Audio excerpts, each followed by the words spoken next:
Hello there everyone, welcome to the channel if you're new, welcome back if you aren't. I am EDJ, and now that we finally got through Pyrrhus, which was just a wild series. I love the Pyrrhus of Epirus series by Kings and Generals, that was fun.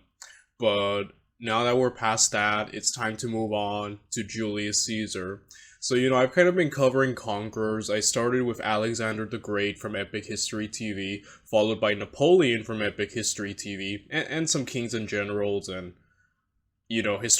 History March Napoleon videos. A lot of Napoleon.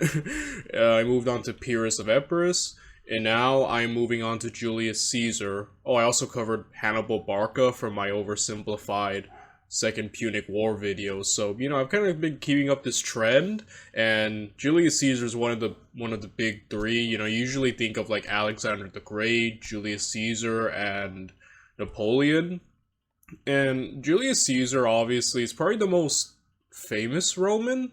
He has a really cool life. I think my favorite story from him is when he was abducted by pirates and then threatened to crucify them and then did. They thought he was joking, but now he actually went through it, which I think kind of tells about his nature. Julius Caesar, I feel like, is such an enigma in his brutality, especially with the Gauls, which most people would call genocide, and yet his mercy.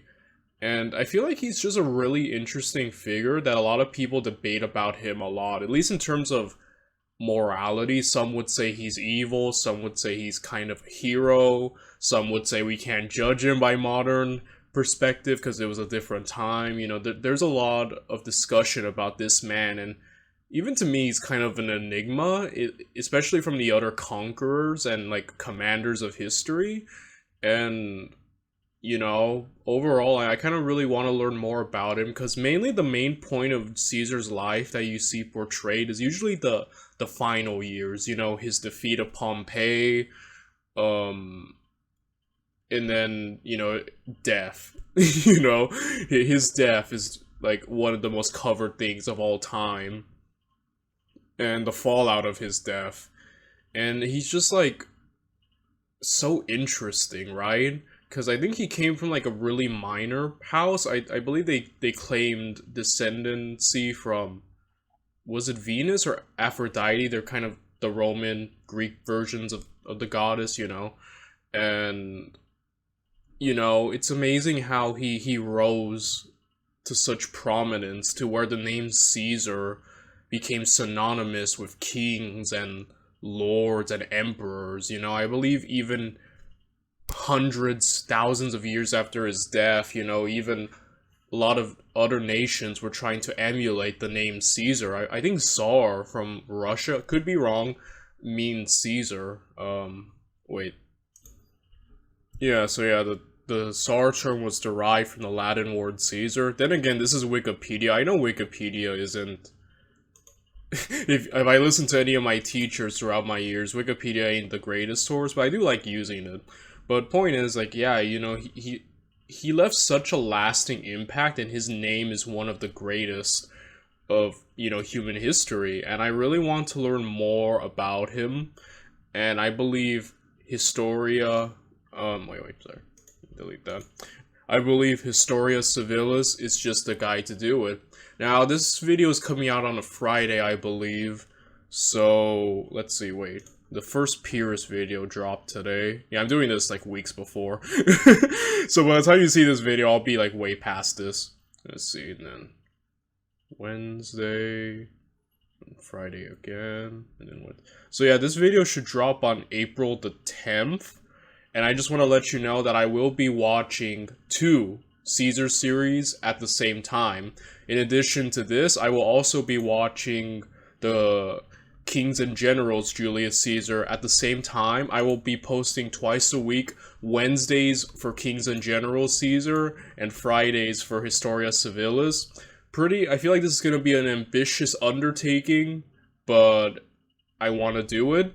So I'll be jumping back and forth, depending on the days. And if anyone wants, I'm following their official playlist, because I'm assuming these are right, but if this is a situation like with Epic History TV, where there's other things that they don't have in their playlist, feel free to comment a list down below, helping guide me, to these series. So yeah, I don't really have much else to add other than I'm really excited to get to this. So wait, let's get to it. Dang it. Okay, so the first video on Historia Civilis's playlist is his year, Julius Caesar. So let's just get right into it, guys. If you want to watch this original video without me in the corner here, my face, me pausing to talk whenever I want to, the link will always be down in the description down below. I always want to give credit where it is due. I feel like I've done a good job at that, for the most part. So yeah, let's just get to it. Let's watch his year, Julius Caesar, 59 BCE. In the summer of the year 60, Julius Caesar, approaching the end of his term as governor of Hispania Ulterior, returned to Italy. He had spent his time campaigning against the hill people of northern Spain, and for his efforts had been awarded a triumph by the Senate. This was a great honor, but Caesar had even higher ambitions. It took some arm twisting, but he was able to secure a special dispensation from the Senate, allowing him to run for consul 2 years before he was technically old enough to run. This was, strictly speaking, against the rules, but more and more common in the late Republic. So here's Caesar, sitting outside the city of Rome, waiting for the Senate to decide on the date for his triumph. This is when the conservative bloc in the Senate threw a curveball. They lobbied, successfully, for Caesar's triumph to be pushed back until after the deadline to announce your candidacy for consul. Why does this matter? Because triumphs were for active generals, and active generals were forbidden from entering the city. And if you couldn't enter the city, you couldn't run for consul. Why did they do this? Basically because Caesar was a radical reformer and they didn't like his stupid face. Caesar sent a letter to the Senate being like, okay, it looks like you guys made a scheduling mistake. But here's the thing, everybody knew that he intended to run. Why do you think he got that special dispensation to run early? He had been openly preparing for this campaign. He had actually left Spain early just so he could be back before the deadline. If they had a problem with him running, they shouldn't have given him the dispensation to run early. But if this was simply a scheduling mistake, Caesar was open to working it out. He suggested, how about you just let me declare my candidacy in absentia? The Senate heard his request and harumphed many harumphs. Such a thing just wasn't done, and they had already gone out of their way to bend the rules for Caesar. The conservative... Yeah, Julius Caesar did bend the rules a lot, didn't he? Which I think is what upset a lot of Romans at the time.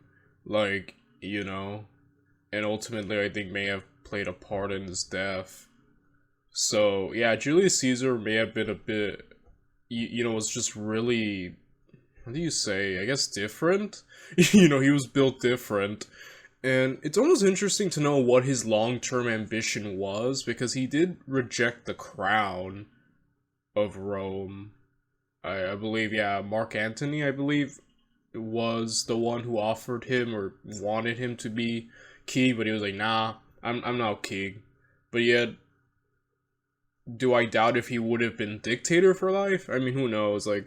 Again, like I said, I don't even know what his true long-term plans were. But I think I'll have a better insight at the end of the series, probably. Led by a senator named Cato, had a field day with this. Cato filibustered, meaning that he spoke and spoke until the Senate was forced to adjourn for the day. No decision was taken on Caesar's request. Okay, message received. Obviously this wasn't a mistake, this was sabotage. Coincidentally, Cato's son-in-law, Bibulus, was running for consul as well, with the full support of the conservative bloc. Okay, now it was making more sense. In response to this, Caesar did something insane. He renounced his command. By doing this, he also renounced his triumph, which I cannot stress enough was an unthinkable thing for a politician to do. But by doing this, he gained access to the city. People watched, astonished, as he marched right down to the forum and officially declared his candidacy for consul. Caesar already had a strategy in place. He had arranged to run on a joint ticket with a man called Lucius. Since there were 2 consuls, this was sometimes done, but it was the exception rather than the norm. Caesar was a young and popular politician running as a reformer. Lucius was a wealthy, more moderate senator with no name recognition or, let's be honest, charisma. Lucius financed the campaign and paid the bribes, while Caesar made the speeches and rallied the people. Unlike Caesar, Lucius was by no means a radical. He was a close friend to Cicero, an extremely influential, slightly conservative but ultimately pragmatic senator. Caesar was desperately seeking Cicero's support, not only for this campaign, but for the year to come.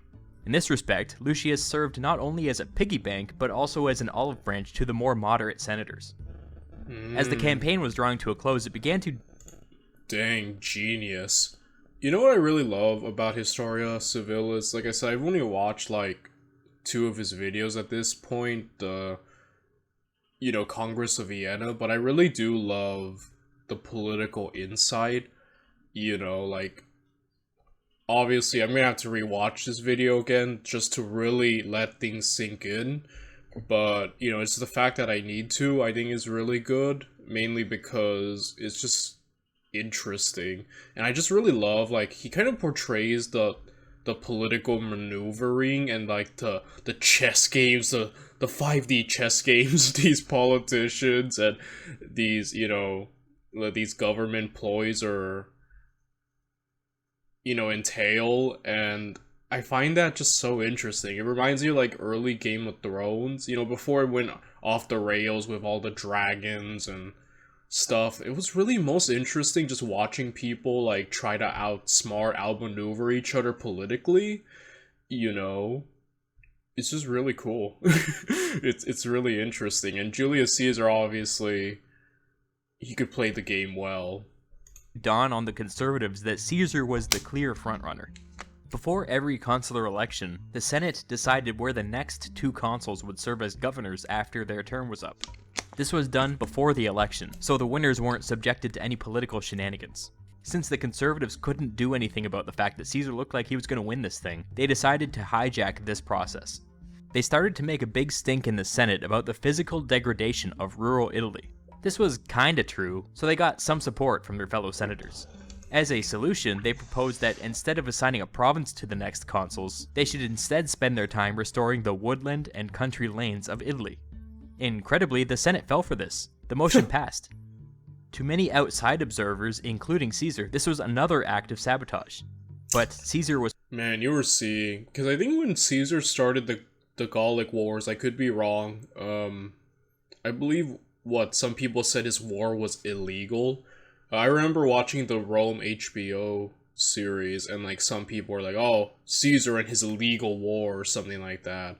It's just like Julius Caesar, and it seems like the Senate just had issues, And it's kind of funny seeing, just, like, the power of the Senate, because, like, during the time of, like, Augustus and onward with the Roman Empire, the Senate wasn't as powerful as it once was, to put it funny. Like, if you watch the Dova Hadi Rome series that we reacted to on here, it's like, yeah, the Senate kind of was just kind of there, like, but here it's like, yeah, they're an actual force that Julius Caesar has to, like, deal with, which is interesting. Was powerless to do anything about it. Yet. When election day rolled around, everyone kind of figured that Caesar was going to win. The real question became who else would serve as consul. It was a race for second place between Bibulus, Cato's conservative son-in-law, and Lucius, Caesar's uncharismatic ally. In the end, Bibulus won. This must have come as a surprise to Caesar, since the plan was for poor old Lucius to ride in on his coattail. Dang it. Yeah, he wanted to get his fight. Dang it, now he has to work with this. Dang, dude, Julius Caesar, bro. Oh man, I can't wait to see how Julius Caesar maneuvers through all this. Meanwhile, it was a huge coup for the hardline conservatives. Bibulus had planned to put a halt on all new reforms during his term. It was going to be an interesting year. The election for consul took place in July, and incoming consuls didn't actually take power until January 1st, so Caesar had a ton of time to prepare. And incoming consuls didn't actually take power until January 1st, so Caesar had a ton of time to prepare, and he did. Now this hasn't come up yet, but it's important to know. Caesar was in a secret alliance with 2 other senators, Pompey and Crassus. This is known by historians as the first triumvirate. Yes, the first triumvirate. Yeah, I mainly know, at least I know the Dova Hadi Rome series, but I know it's kind of meant just to kind of be funny, but it did have some it did make me actually research a lot, and his coverage of the first Triumvirate series really, made me interested, because I know a lot about the second Triumvirate. I'm a huge Augustus Octavian fan. He's my favorite emperor of Rome. I think, in my opinion, the best, but, obviously debatable. But, like, I know a lot about the second Triumvirate with Antony and Augustus, and, but, yeah, the first Triumvirate I did research a bit on, and not too much though, but I do find it interesting. And yeah, this alliance, this trinity here is... Yeah, let's just get to it, sorry, I don't know, I'm just rambling. Triumvirate. As consuls, Pompey and Crassus had a terrible time getting any significant legislation past the conservative bloc in the Senate. They each came in making big promises to their supporters, but neither was able to deliver. Pompey had come back from the east, a conquering hero, and had promised to set up colonies for tens of thousands of veterans in the newly conquered territory. This was expensive, and he couldn't get a bill through the Senate. Crassus had promised to bail out the tax collectors, which, as you can imagine, was pretty unpopular. It didn't help matters that on top of this, there was a personal animosity between the two. As a remedy, these two men secretly backed this young populace named Julius Caesar. If Caesar could pass these bills for them, they promised to back the rest of his legislative agenda. The group also agreed to pull any bill if one of the three found it objectionable. January 1st of 59 BCE rolled around, and Caesar and Bibulus began their term. It was customary for the consul who got the most votes in the election to take the lead during the first month, with the second place consul taking the lead during the second month, swapping back and forth for the entire year. This act of taking the lead was called holding fasces. Caesar held fasces first. He immediately ordered scribes to take down all Senate business and to post it outside in the forum for the public to read. Forever the populist, Caesar knew that he had the people on his side and wanted to increase public pressure on some of his more conservative colleagues. Yeah, Julius Caesar's charisma is amazing, dude. he had like he had like so much support from the people. And yeah, I believe when he died, right, like his will left a lot of his wealth to just the common people of Rome, which greatly helped, further expand the love of the name of Caesar and benefited Octavian. So yeah, just like great charisma, great people person, man, which is frightening for such a intelligent man as Julius Caesar. His next move, and we're still talking about the first day of his term, was to put forward an ambitious land reform bill. Let's go into detail on this. At this time, radical land redistribution had been a goal of reformers for over 70 years. Over the last century, Italy's agricultural sector had been hollowed out. The huge influx of slaves and wealth meant that small landowners were being bought up by huge mega plantations, with hordes of slaves doing the actual work. This had pushed entire generations of poor farmers into the cities. These urban poor were now eligible for heavily subsidized bread, so this was a huge drain on the public coffers. Over the decades, these mega plantations neglected their land, and much of it was just sitting there, uncultivated. Domestic grain production dropped, while its demand continued to rise. This was a recipe for economic disaster, and the reformers had taken up the cause for generations, with some limited success. Caesar's first bill, on his first day, was meant to address this. He proposed that they set up a land commission, responsible for buying up land from willing mega plantations and redistributing it to the urban poor through a lottery. The expectation was that this would allow for thousands of urban poor to leave the city and set up small, profitable farms on previously unproductive land. In order to maximize the number of people affected, applicants were required to be married men with 3 or more kids. And as a friendly gesture to Pompey, veterans were also allowed to apply. These new farmers were forbidden from selling their land for 20 years in order to prevent the mega plantations from just going around and buying it all up again. Many senators were concerned with the cost of this plan. As a concession to them, Caesar allowed for a region in central Italy called Campania to be exempted from the bill, since much of the land here was actually owned by the government and provided a steady source of income.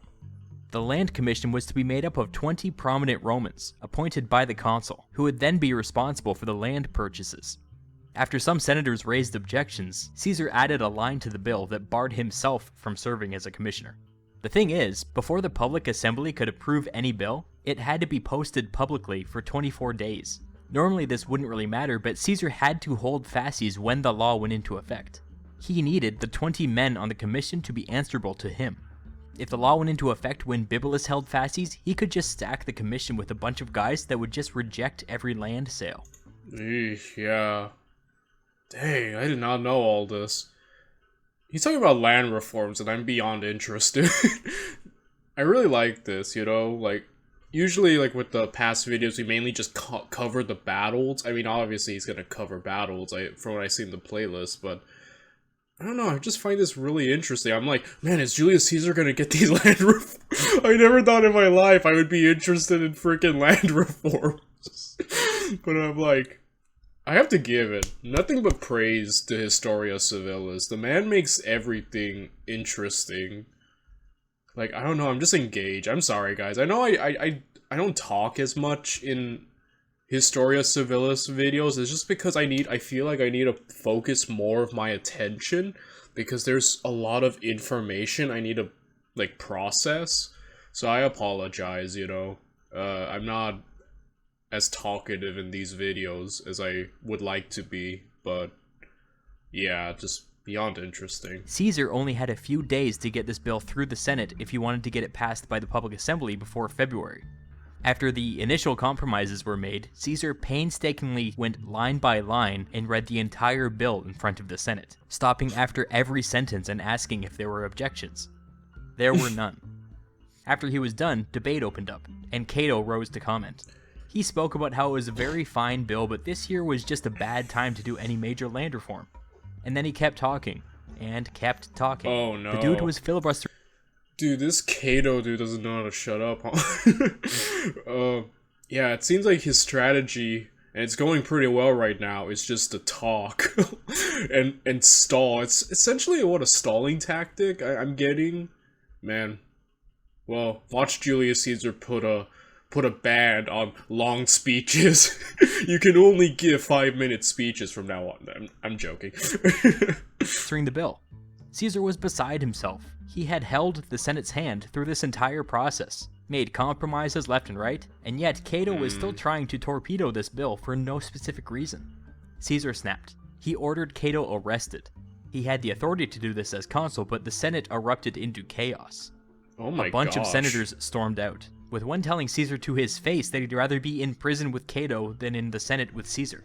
The whole thing was a major misstep. Not only did...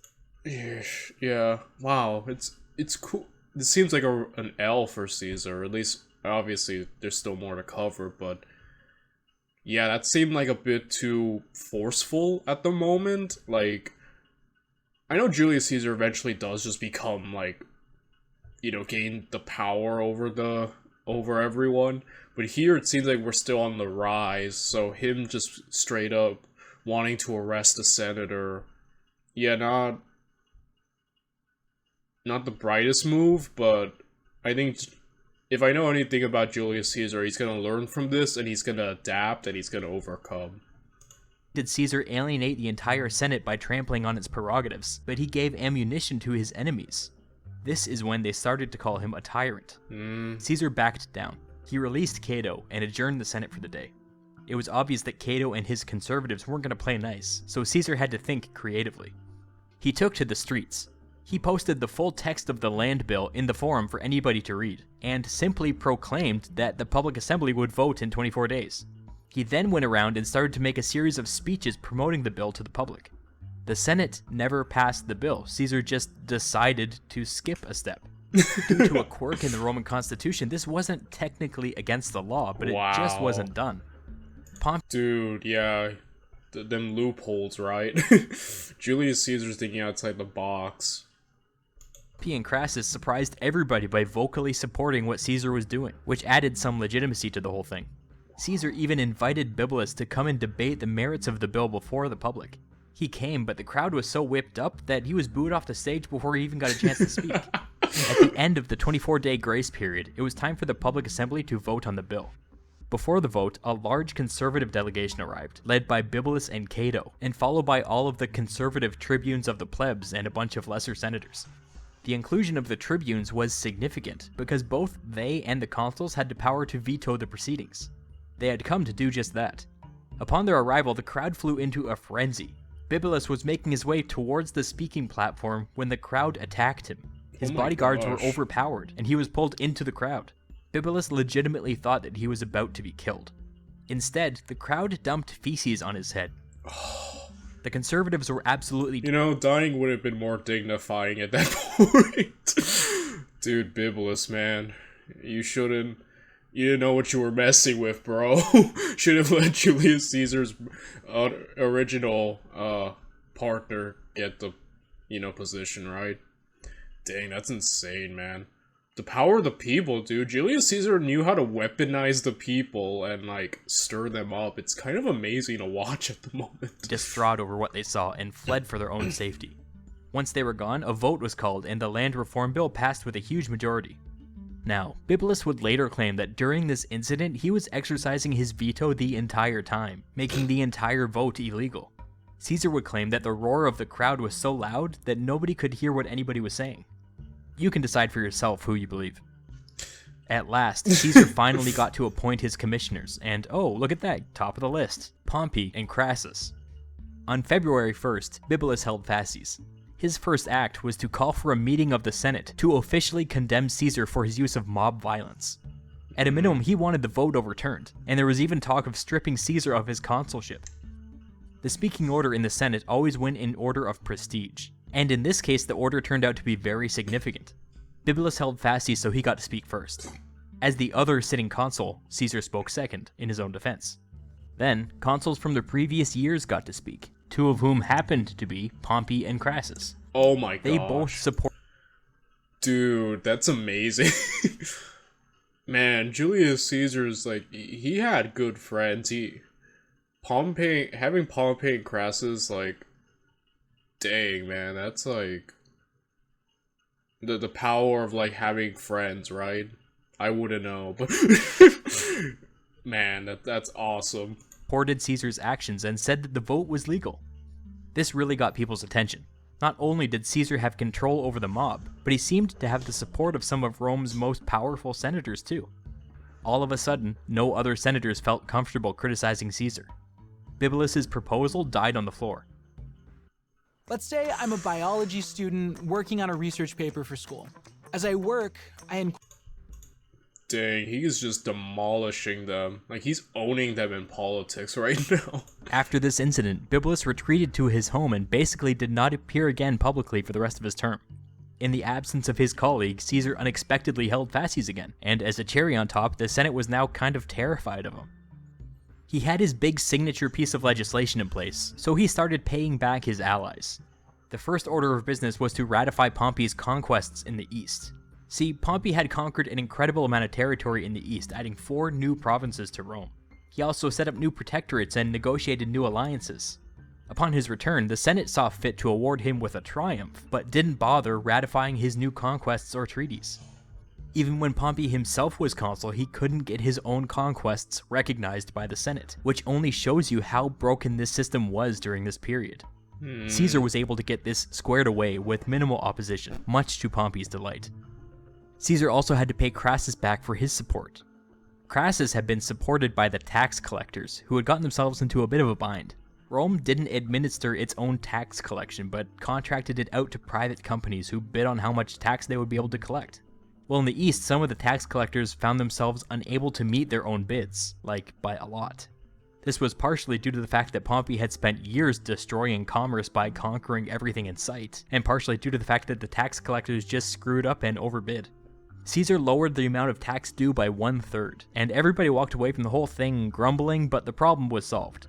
Another weird piece of old business that Caesar wanted to clear up had to do with Egypt. The previous ruler, Ptolemy XI, having no legitimate heirs, left his kingdom to the Roman Republic in his will. After his death, Ptolemy XII, an illegitimate heir, assumed the throne, and Rome never bothered to press its claim. Dang, I did not know that. I always assumed Ptolemy Egypt was kind of its own thing until, eventually Julius Caesar went down there. They killed Pompey. And then he essentially put Cleopatra on the throne, over her brother. And eventually, yeah, until, the fall of Mark Antony and Cleopatra and Octavian Augustus taking Egypt. But, like, I did not know that Ptolemy Egypt literally said, hey, Rome, have it. Dang, that almost makes it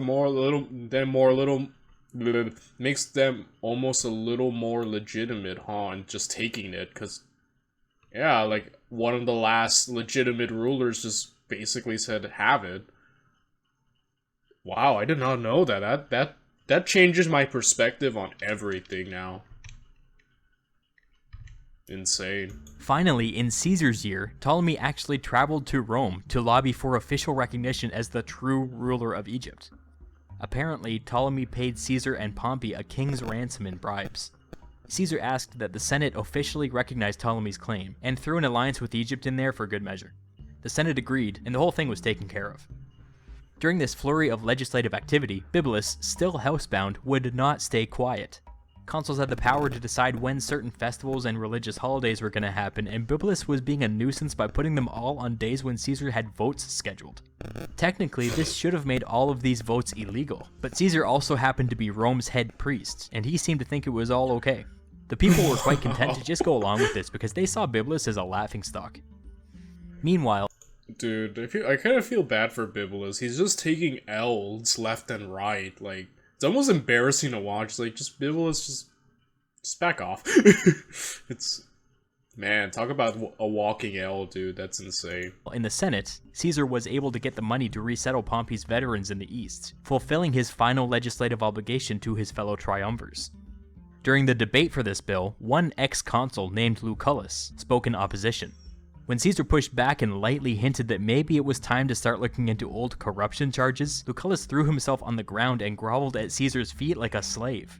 Right there on the floor of the Senate in front of everybody. This was an ex-consul. It was shocking. You may, or may not, remember all the way back to before Caesar was consul, when the conservatives decided that he was needed to protect the woodland and country lanes of Italy after his term. Well, Caesar hadn't forgotten.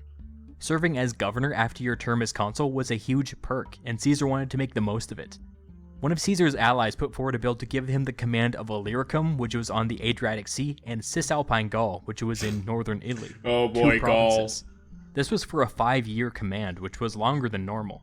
He was also given the privilege of picking his own legates, which was usually something the Senate did. Just as this bill was going through, word came in that the governor of Transalpine Gaul had unexpectedly died. This province was just added to the mix, and by the end, the Senate had awarded Caesar 3 provinces and a total of 4 legions. By any conventional standard... Dang, yeah, you're already seeing him get the power. And dude, Caesar in Gaul is gonna be insane. Like, he's gonna cover it, right? Like, nobody's here, chaos, Caesar in Gaul, okay. This was overkill. Nobody got 3 provinces. I'm sure the Senate's logic was that once Caesar left the capital, politics would slowly return to normal, and if they needed to give him 3 provinces to convince him to leave, that was fine. It was around this time that Caesar proposed his second land reform bill, only a few months after the first one had gone into effect. We simply do not have enough information on Caesar's motives for this. Either Caesar felt emboldened by his newfound monopoly on power, or he felt that his first land reform bill wasn't as effective as he had hoped. Honestly, I don't know. But with this second bill, he turned his sights towards Campania, the publicly owned land that was explicitly exempted from the first law.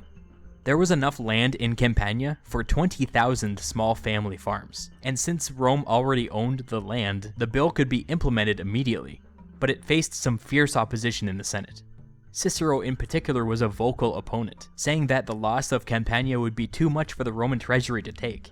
Caesar tried to bribe Cicero by promising to name him as one of his legates next year, but Cicero refused. In the end, many lesser senators found themselves intimidated or bribed, and the bill was able to squeak through without the support of men like Cicero. For his next mammoth legislative undertaking, Caesar tackled one of his pet projects, and again, it didn't make him any friends in the Senate. For the majority of Caesar's adult... Yeah, dude, he is succeeding in all his endeavors with these passings, but the thing is, he's making enemies while he does it. And granted, Julius Caesar can handle it, but we do see eventually, like, yeah, the benefit of hindsight to his death. Just like, yeah, you're just seeing all the you know, like resentment building up, the tension, you know. Life, he had been fascinated with how Roman provinces were governed, and he had some serious proposals for reform. A lot of proposals, actually. He dropped on the Senate's doorstep a bill with over 100 separate chapters, covering everything from administration to tax collection to restrictions on bribery to rules on balancing provincial budgets. It had everything. The conservative bloc in the Senate had devoted their careers to crusading against corruption, so they had a really hard time criticizing this bill.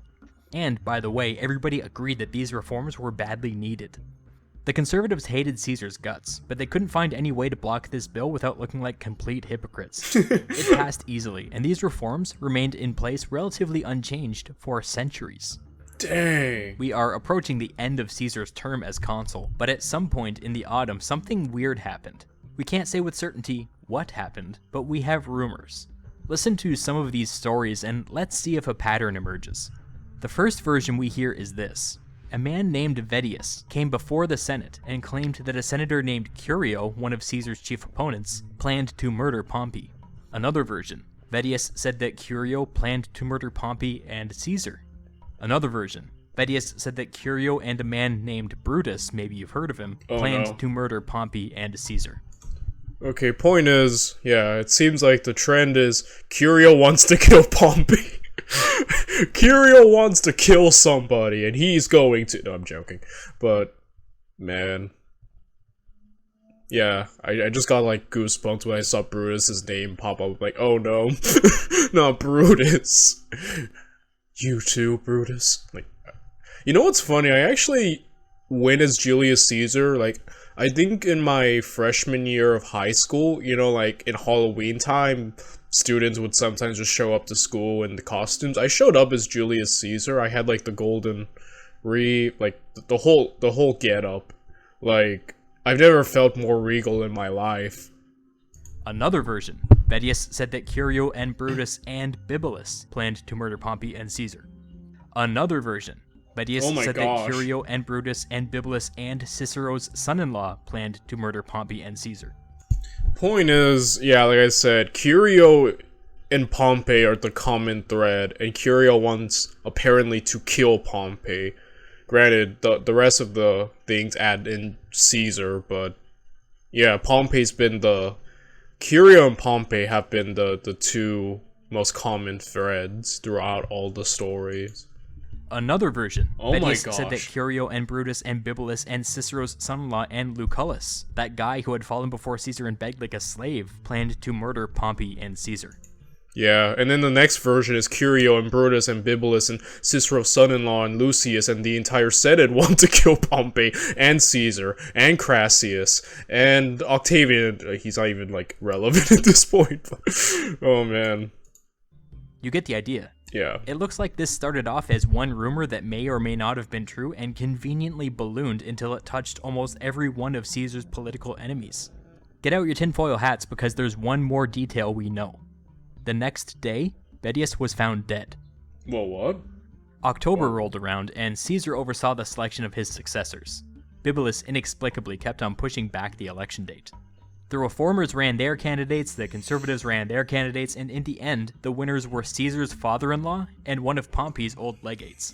Two reformers and two allies of Caesar. His legacy was now secure. Dang. Consuls officially handed over... Dude, this is genius. He's just owning everyone, dude. Like, he's unstoppable, essentially. ...power on January 1st, and it was customary for them to give a farewell speech at the end of the year. Caesar gave his speech, it was normal, whatever, history doesn't remember it. Then, to everybody's surprise, there was Bibulus. The man hadn't been seen in public all year, and suddenly he wanted to deliver a speech. As he approached the speaking platform, a tribune of the plebs stepped forward. This tribune basically owed his entire career to Caesar. He invoked his veto, stopping Bibulus from giving his farewell speech, and... Oh man, you should just rename this video Julius Caesar and Rome bullying Bibulus. That's my recommendation, Historia Civilis. His ear, Julius Caesar, not his ear, Bibulus. Dude. I'm so sorry.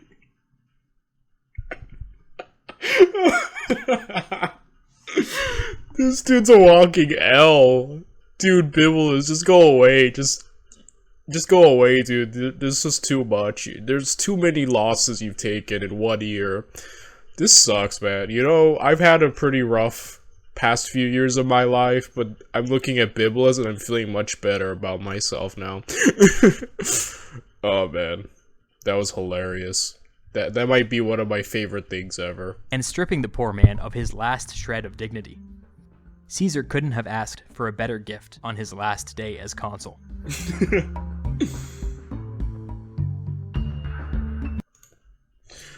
Well, so that's the end of the, you know, his year, Julius Caesar. And I have to say that video was great. It was super informative. You're just seeing the genius of Julius Caesar. Not only is he a great military commander, but he is a genius politician. It really goes to show you the benefit of having good friends in high places. He made all the right connections. He found the right loopholes where he could get away with power. You know, he thought outside the box and did things that people hadn't done. You know, managed to get his way of securing a bunch of provinces and like legions, and you're just seeing the building blocks. He just keeps getting more and more, and it's insane that was just 1 year of his life, and he accomplishes so much more in the future. Man, that was great. I feel I can't with Bibulus. I feel bad for them too. I kind of feel bad for him now. Like, man, he got bullied so hard.